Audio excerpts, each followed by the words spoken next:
ایک مہم کا آغاز کیا جس کا مارکہ معیشت کے ہدف کو حاصل کرنے کے لیے ایک مہم کا آغاز کیا جس کا چند روز پہلے غیر رسمی طور پر ایم کیو ایم کے ترجمان کی طرف سے ایک پریس ریلیز کے ذریعے سے اعلان ہوا۔ آج ہم رسمی طور پر کراچی بچاؤ مہم کا اعلان کر رہے ہیں۔ ہم اس مہم کا آغاز کر رہے ہیں کہ پہلے یہ کہا جاتا تھا کہ کراچی چلتا ہے تو پاکستان چلتا ہے، لیکن اب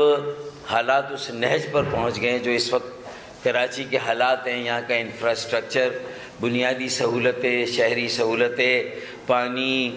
کی عدم دستیابی، کمیابی اور جگہ جگہ ابلتے گٹر،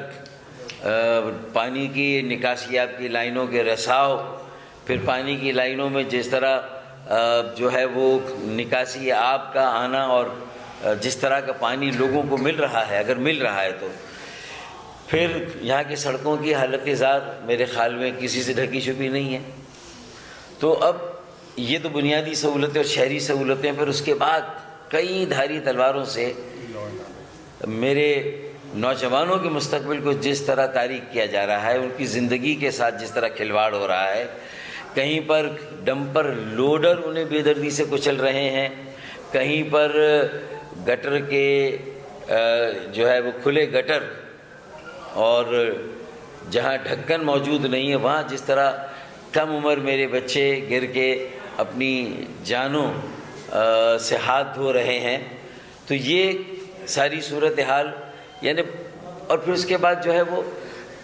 جو بے دردی اور بے حسی کا جس طرح مظاہرہ ہو رہا ہے، اور مطلب یہ کہ کسی کے کانوں پہ کوئی جو نہیں رہ رہی، کسی کو کوئی احساس نہیں ہو رہا، یہ بے حسی ہے۔ اور پھر اس کے بعد ہم مارکہ معیشت جو ہے وہ اس کا ہم نے علم بھی اٹھایا ہے۔ تو پھر یہ کیسے ممکن ہے کہ کراچی کو مضبوط اور مستحکم کیے بغیر، کراچی میں تعمیر اور ترقی کے عمل کو تیز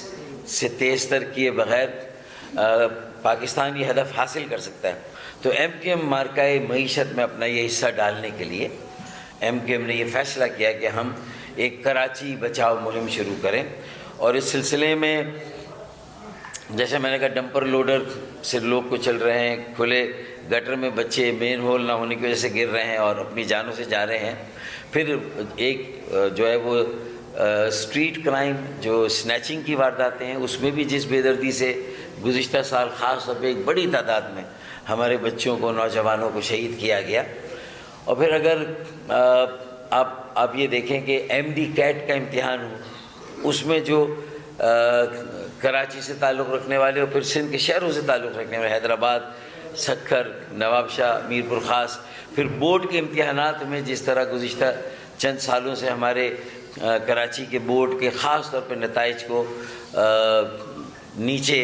کیا جا رہا ہے، اس کی پرسنٹیج کو کم کر کے باقی جگہ کے بورڈز کے نتائج کو بہتر کیا جا رہا ہے، تو پھر اس سے جو پروفیشنل کالجز اور جامعات میں داخلہ ہے وہ کس قدر ایک مشکل مرحلہ ہوتا ہے ہمارے نوجوانوں کے لیے۔ کوٹا سسٹم تو پہلے ہی لوگوں کے مستقبل کو تاریک کر رہا ہے، اور یہ ملک کے مستقبل کو تاریک کیا جا رہا ہے، یہ تعلیم کے ساتھ کھلواڑ ہے۔ تو اب اس ساری صورتحال کے بعد اب حالات اس نہج کو پہنچ گئے کہ اب اسے ایڈریس نہ کیا گیا تو پھر ملکی استحکام بھی بری طرح سے غیر مستحکم ہوگا، ملک کی تعمیر و ترقی کے عمل کو جاری رکھنا یا اسے قائم کرنا ایک ناممکن عمل ہوگا۔ تو ایم کیو ایم پاکستان نے اس مہم کے آغاز کی بساط کو جس طرح رکھی ہے کہ ہم کراچی میں جو مختلف سیاسی جماعتیں ہیں، مذہبی جماعتیں ہیں، دیگر اسٹیک ہولڈرز ہیں، پروفیشنلز ہیں، ڈاکٹرز ہیں، انجینئرز ہیں، وکلاء ہیں، ان کی انجمنیں ہیں، صنعت کار ہیں، تاجر ہیں، federation of Pakistan chamber and commerce industries, Karachi chamber of commerce and industries, اسی طریقے سے جو مختلف ایسوسیشن سے مختلف جو صنعتی زون ہے کراچی میں، پھر تاجر انجمن ہیں، اساتذہ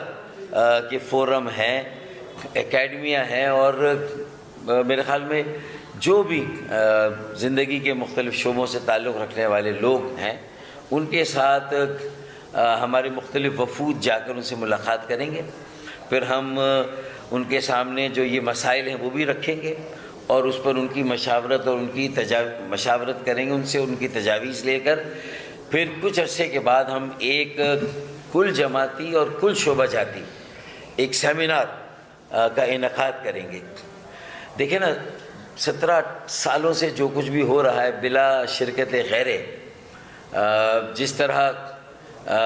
کراچی کو تباہ برباد کیا جا رہا ہے، جس طرح وسائل، اختیارات، تمام چیزوں پر بلا شرکت غیر سندھ کے وڈیرے اور ان کی جماعت، جس کا اکثریتی ووٹ سندھ کے دیہی علاقوں سے وہ قابض ہے بلا شرکت غیرے، اور سارے فیصلے یک طرفہ طور پر ہو رہے ہیں. اسی میں جیسے میں نے کہا کہ شہری سہولتوں کی بات کی، ایم ڈی کیٹ کی بات کی، ڈمپر لوڈر، مین ہول میں بچے گر رہے ہیں آئے دن،